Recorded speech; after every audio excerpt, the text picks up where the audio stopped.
ආයුබෝවන් පුංචි දුවේ පුතේ. අන්න අදත් අපේ ඉස්කෝලේ ඔයාලට අලුත් පාඩමක් අරගෙන ආවා. ඔන්න පින්තූරයක් දකින්න තියෙනවා. මේ කවුද? ආචාර්ය ආනන්ද කුමාරස්වාමී මැතිතුමා.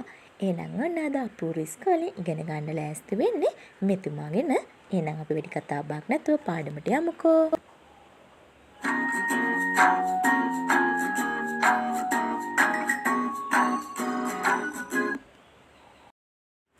ඔන්න එහෙනම් මම දැන් ලෑස්ති වෙන්නේ ආචාර්ය ආනන්ද කුමාරස්වාමී මහතා ගැන විස්තර කියන්න. එහෙනම් හොඳට අහගෙන ඉන්නකෝ. ආචාර්ය ආනන්ද කුමාරස්වාමී වර්ෂ 1877 අගෝස්තු 22 වෙනි දින කොළඹ කොල්ලුපිටියේදී උපත ලැබීය. ඔහු විසින් රචිත ශාස්ත්‍රීය ග්‍රන්ථ හා නිබන්ධන ප්‍රමාණාත්මක මෙන්ම ගුණාත්මක බවින්ද අතිමහත්ය. එම සංඛ්‍යාව 500කට වඩා වැඩිය. මෙතුමා ඉංග්‍රීසි, ප්‍රංශ, ජර්මනි, ලතින්, ග්‍රීක්, සංස්කෘත, පාලි යන භාෂාවල විශිෂ්ටත්වයට පැමිණියකි. නීතිඥ වේදියෙකු හා පරිවර්තකයෙකු විය. බෞද්ධ ධර්ම ග්‍රන්ථ පාලි බසින් ඉංග්‍රීසියටත්, හින්දු ධර්ම ග්‍රන්ථ දෙමළ බසින් ඉංග්‍රීසියටත් පරිවර්තනය කරන ලදී. ලන්ඩනයේ වයික්ලිෆ් විද්‍යාලය ඔහුගේ ගුරුගෙදර විය. ඔහුගේ ප්‍රථම ශාස්ත්‍රීය ලේඛනය ලංකාවේ කඳු හා මිනිරන් වාරිකා සංග්‍රහයයි.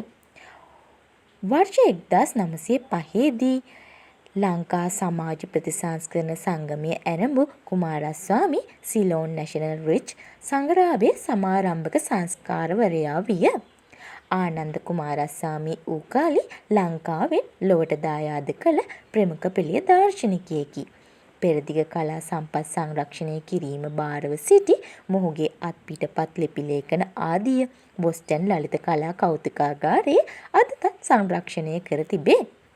මධ්‍ය කාලීන සිංහල කලාව, ජාතික අපේක්ෂණ, ඉන්දියානු ඉන්දුනීසියානු කලාවේ ඉතිහාසය මොහු විසින් රචිත කෘති වේ. ඔහු වර්ෂ 1947 සැප්තැම්බර් 9 වන දින ඇමරිකාවේ බොස්ටන් නුවරදී මිය ගියේය. ඔන්න ඔහොම තමයි ආනන්ද කුමාරස්වාමී මහතාගේ විස්තර. එහෙනම් අපි මෙතුමාගේ තරුණ කාලේ පින්තූර ටිකක් බලමුකෝ. මේ දකින්න පුළුවන් වෙන්නේ ආනන්ද කුමාරස්වාමී මහතාගේ තරුණ කාලේ. ඔන්න දැන් පුංචි යාලට දකින්න පුළුවන් ටිකක් මහලු වුණාම ආනන්ද කුමාරස්වාමී මහතා කොහොමද හිටියේ කියලා. එහෙනම් ඔන්න පුංචි දුවේ පුතේ මේ වගේ වීඩියෝ බලන්න කැමති නම් අපේ ඉස්කෝලේත් එක්ක දැන් එකතු වෙන්න, subscribe කරන්න, ළඟම තියෙන bell icon එක click කරන්න. එතකොට අපේ ඉස්කෝලෙන් අලුත් පාඩමක් අරන් ආව ගමන් ඔයාලට බලා ගන්න පුළුවන් වෙයි.